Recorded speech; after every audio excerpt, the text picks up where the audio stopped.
Good afternoon everyone, সবাইকে স্বাগত জানাচ্ছি জ্ঞান ভারতী কেমিস্ট্রি ক্লাস ইউটিউব চ্যানেলে। আজকে আমি তোমাদের জন্য নিয়ে এসেছি ক্লাস 9-10 এসএলএসটির ফিজিক্যাল সায়েন্সের যে সিলেবাস রয়েছে তার উপর। তো ফিজিক্যাল সায়েন্সের সিলেবাস আপনারা দেখেছেন, মাদ্রাসার যে সিলেবাস আর ডাব্লিউবি এসএসসি যে সিলেবাস সেটা একই সিলেবাস, ঠিক আছে। আর এখনও পর্যন্ত যেহেতু এসএসসির জন্য কোনো সিলেবাস জারি করা হয়নি, এর মানে এটাই হচ্ছে নিশ্চিত যে পুরনো যে সিলেবাস সেই সিলেবাসের উপরেই পরীক্ষা হবে। আমাদের প্রায় 10 দিন, আজ 11 তারিখ, 10-11 দিন চলে গেছে, হাতে মাত্র আর 2 মাস 20 দিন। সেপ্টেম্বর মাসের প্রথমার্ধেই পরীক্ষা হবে এটা নিশ্চিত, ঠিক আছে। তো টেনশন না নিয়ে সবাই প্রিপারেশন শুরু করুন। আর আপনাদের প্রিপারেশনের সুবিধার্থে আমি এই সিলেবাসটা নিয়ে এসেছি, যাতে আপনাদের এই সিলেবাসটা একবার দেখে নিন। আর যদি এটার পিডিএফ লাগে কমেন্ট করবেন, আমি একটা গ্রুপের লিঙ্ক দিয়ে দেবো, সেই গ্রুপে আপনি যুক্ত থাকুন। সেখানে সময় মতো আমি যে কোনো ধরনের ডকুমেন্টস যেগুলো আপনাদের প্রিপারেশনের জন্য খুব হেল্পফুল হবে সেগুলো আমি সেখানে আপলোড করে দেবো। বা যে কারো কাছে ওই গ্রুপে থাকবে, এখন অবধি 50 জন মতো সেখানে হয়ে গেছে, তো যে কারো জন যদি থাকে একসাথে আপনারা প্রিপারেশন নিন, একসাথে আলোচনা করুন। সেখানে দেখবেন সবাই মিলে অনেকগুলো সিট রয়েছে, কিছু একটা হয়ে যাবে। একা একা করলে কিচ্ছু হবে না, ঠিক আছে। তো আপনাদের সুবিধার্থে নিয়ে এসেছি আজকে ফিজিক্যাল সায়েন্স ক্লাস 9-10-এর সিলেবাসটা দেখে নিন। প্রথমেই রয়েছে ফিজিক্সের মধ্যে কী রয়েছে, মেকানিক্স এবং জেনারেল প্রপার্টি অফ ম্যাটার, এইটা চ্যাপ্টারটা, মানে এটা ক্লাস 11-এর চ্যাপ্টার। আমি বলে দিচ্ছি এটা কোন ক্লাসের, এটা 11, এটা ক্লাস 11-এর চ্যাপ্টার।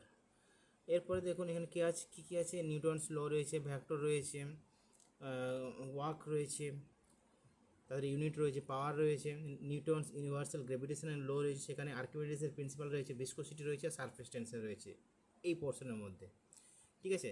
এরপর নেক্সট যে পোর্শন রয়েছে সেটা হচ্ছে হিট পোর্শনটাও ঠিক এটা ক্লাস 11-এর চ্যাপ্টার, একটা পুরোটাই ক্লাস 11-এ দেওয়া আছে। বাইরে কোনো বই পড়ার দরকার নেই, 11-এর বইটা পড়ুন, সেখান থেকে ম্যাথ প্র্যাকটিস করুন, সেখানে যে পিছনের দিকে যে এমসিকিউ দেওয়া আছে সেগুলো করুন। আমি পুরোপুরি দেখেছি, এই সিলেবাসটা আপনারা মিলিয়ে নেবেন, বইয়ের সাথে হু মিলে যাবে, একটাও টপিক বাইরে নেই, ঠিক আছে। নেক্সট রয়েছে লাইট, এটা ক্লাস 12-এ রয়েছে, ঠিক আছে। তো এখান থেকে এটা পুরো ক্লাস 12 পড়লেই হবে। নেক্সট রয়েছে সাউন্ড, এটা ক্লাস 11-এ রয়েছে। সাউন্ড যে চ্যাপ্টারটা সেটা ক্লাস 11-এ রয়েছে, এখানে পুরোটাই ক্লাস 11-এ আপনারা পেয়ে যান। এমনকি 11-এর কিছু কিছু জিনিস নেই, অনেক জিনিস এখানে সিলেবাসে বাদ দেওয়া যায়, ফলে আপনাদের ওই চ্যাপ্টারটা অনেকটা কম পড়বে, ঠিক আছে। নেক্সট রয়েছে magnetism, electricity and current electricity, এগুলো ক্লাস 12-এর চ্যাপ্টার। দেখুন ক্লাস 12-এ এগুলো দেওয়া আছে, ক্লাস 12-এর বই, সেখান থেকে আপনারা এগুলো পড়ে নেবেন। পুরোটাই এইচএস লেভেলের সিলেবাস, বাকি কোনো সিলেবাস নেই। মডার্ন ফিজিক্স, এটাও রয়েছে ক্লাস 12-এ। তাহলে ক্লাস 11-এ কোনগুলো, ক্লাস 12-এ কোনগুলো আমি বলে দিলাম আপনাকে। সেই বইটা খুলুন আর পড়াশোনা শুরু করুন। এটা ক্লাস 12, এটা ক্লাস 11, লাইটটা ক্লাস 12। তো এই হচ্ছে ফিজিক্সের সিলেবাস। কেমিস্ট্রি সিলেবাসটা একটু বড় আছে, দেখতে বড় রয়েছে, কিন্তু কোশ্চেন দুটো পোর্শন থেকে সমান যেহেতু আসছে, দুটোকে সমানভাবে দেখতে হবে। আর বেশি সময় পড়তে কেমিস্ট্রিটাতে বেশি লাগবে। তাই যারা আপনারা ফিজিক্স অনার্স নিয়ে পড়েছেন তারা একটুকু মন দিয়ে কেমিস্ট্রিটা পড়ে নিন। আপনাদের যে অনেক চ্যাপ্টারই কমন থাকবে, যেমন atomic structure, radio activity, nuclear chemistry, এগুলো সব আপনাদের কমন থাকবে। তারপরে থার্মোডাইনামিক্স সেটাও আপনাদের কমন থাকবে, অতএব আপনাদেরকে অনেকটাই কম পড়তে হবে, ঠিক আছে। প্রথমে রয়েছে অ্যাটমিক স্ট্রাকচার, রেডিও অ্যাক্টিভিটি, এটা।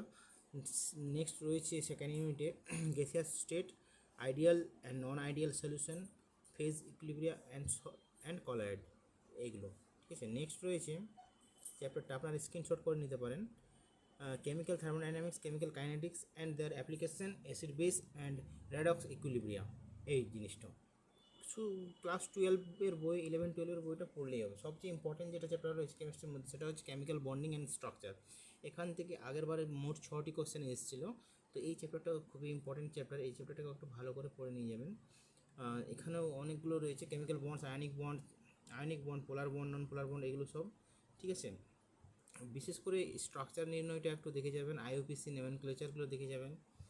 হাইব্রিডাইজেশন কীভাবে বার করতে হয়, তার থেকে স্ট্রাকচার কীভাবে বার করতে হয়, সিস ট্রান্স হাইড্রোজেন বন্ডিং, এগুলো সব দেখে যাবেন, খুব ইম্পর্ট্যান্ট ওই চ্যাপ্টারগুলো। নেক্সট রয়েছে chemistry of elements and their compound, মানে পিরিয়ডিক টেবিলের যতগুলো গ্রুপ রয়েছে আমাদের, সেই গ্রুপগুলো নিয়ে পড়তে হবে।